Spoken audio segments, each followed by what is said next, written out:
కుటుంబానికి చెందిన వాళ్ళము మన తర్వాత తరం కూడా ఏ చదువు చదువుకున్నప్పటికీ, ఏ ఉద్యోగం చేసినప్పటికీ, ఏ వ్యాపారం చేసినప్పటికీ ఈ భూమితో ఉండేటువంటి సంబంధాన్ని పోకుండా చూసుకోవాల్సినటువంటి బాధ్యత.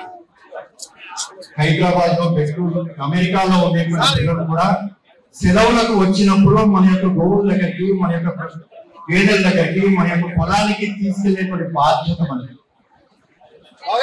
శ్రీకృష్ణుని పూజిస్తాము. శ్రీకృష్ణుడి యొక్క సోదరుడు బలరాముడు వారి చేతిలో ఉండేటువంటి నాగలి. ఇప్పుడు ఎంత పెద్దవారైనప్పటికీ కూడా ఆ నాగల్ని జీవితం మొత్తం మొదలలేదు. జనక మహారాజు తను స్వయంగా నాగలి పట్టుకొని దున్నుతున్న కారణంగానే ఆ భూమిలో నుంచి సీతమ్మ వారు జనక మహారాజు దొరికారు.